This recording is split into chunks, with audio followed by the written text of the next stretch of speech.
Kisah Soekarno ditipu Raja Gadungan. Siapa menyaksikan kecerdasan Presiden pertama Republik Indonesia Insinyur Soekarno? Ia memiliki kecerdasan luar biasa dari domain logika, estetika, dan etika. Dengan kemampuannya itu, ia bisa menggali nilai-nilai luhur yang terkubur di bumi Indonesia dan dirumuskan menjadi ideologi bangsa yang termaktub dalam Pancasila. Soekarno juga menguasai 10 bahasa yaitu bahasa Jawa, Bali, Sunda, Indonesia, Belanda, Jerman, Inggris, Prancis, Jepang, dan Arab. Siapa Presiden Indonesia yang bisa menandingi kecerdasannya? Tetapi, secerdas-cerdasnya Soekarno, ia pernah ditipu oleh sepasang suami istri. Sang suami, Idrus, hanya kepala kampung biasa.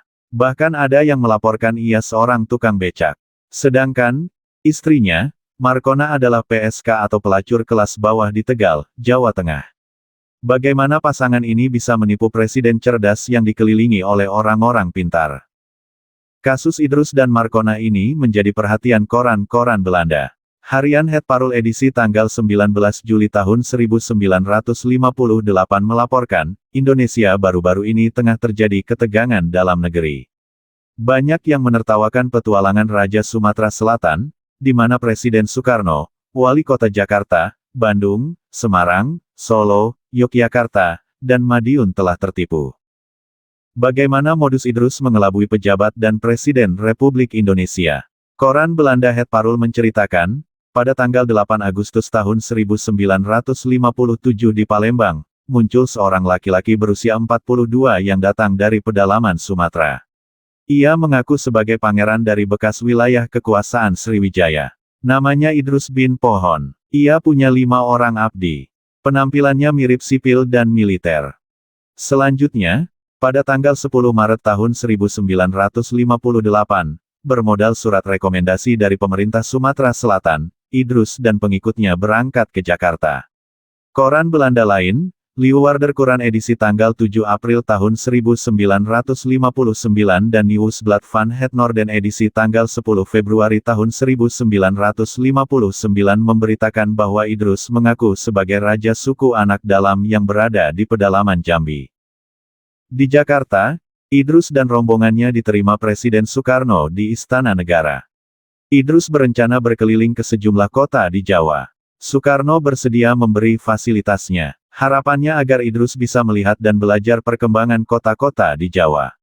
Wali Kota Jakarta Sudiro mengajak Idrus makan malam bersama para anggota Dewan Perwakilan Rakyat Daerah Jakarta. Idrus bercerita bahwa dirinya terbiasa makan daging mentah, terutama ular. Makan daging ular dan meminum darahnya membuat tubuhnya segar bugar. Koran Belanda Leeuwarder Courant terbitan tanggal 7 April tahun 1959 menyebut, dalam perjalanan itu Idrus mengaku punya 18 istri. Selain itu, ia mengklaim punya istana besar di salah satu gua raksasa. Di dalamnya terdapat mumi dari 40 orang Jepang dan Belanda. Dari Jakarta, Idrus melanjutkan perjalanan ke Bandung. Pada tanggal 20 Maret tahun 1958, Idrus berangkat ke Jawa Tengah. Di sebuah bioskop, ia berkenalan dengan seorang perempuan yang berasal dari kampung Slerong, Tegal. Idrus memperkenalkan diri sebagai pangeran dari kerajaan Kubu di Sumatera Selatan. Singkat cerita Markona jadi istri Idrus. Mereka mengangkat diri sebagai pasangan kerajaan. Idrus jadi raja, Markona ratunya. Dalam perjalanan ke beberapa kota, mereka berdua dikawal forager layaknya pejabat. Aksi Idrus akhirnya terbongkar. Ada tukang becak yang mengenal Idrus sebagai teman seprofesi lalu melaporkan kepada aparat. Juga, ajudan presiden memergoki Markona berbicara dengan bahasa Jawa. Di Madiun pasangan kerajaan Gadungan ini diringkus. Idrus dan Markona pun digelandang ke markas Korps Polisi Militer.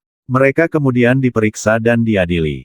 Idrus dijatuhi hukuman 9 bulan penjara, sedangkan Markona 6 bulan penjara. Yang menjadi pertanyaan saat itu, mengapa Presiden Soekarno bisa ditipu oleh Idrus dan Markona? Soekarno cerdas. Orang di sekelilingnya pintar-pintar. Banyak perwira militer yang mendampinginya. Masa, tak satu pun yang curiga dengan Idrus.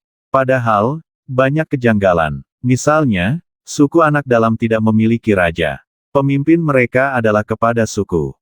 Ada dugaan, Soekarno tahu bualan Idrus dan memanfaatkannya untuk memperburuk citra Pemerintah Revolusioner Republik Indonesia atau PRRI. Dengan kata lain, Soekarno menggunakan Idrus untuk berkampanye melawan PRRI. Sebagai informasi, di Sumatera belahan utara kala itu sedang bergolak gerakan separatis PRRI itu. Di sisi lain, Idrus mudah diterima oleh istana karena Presiden Soekarno saat itu membutuhkan dukungan rakyat untuk merebut Irian Barat dari tangan Belanda. Dan Idrus menjanjikan akan menyumbangkan hartanya untuk pemerintah Indonesia sebagai biaya merebut Irian Barat itu. Ternyata harapan Soekarno tinggal harapan. Idrus dan Markona hanyalah raja dan ratu pembual yang ingin merasakan menjadi pejabat di negeri ini. Dikawal aparat dan dihormati.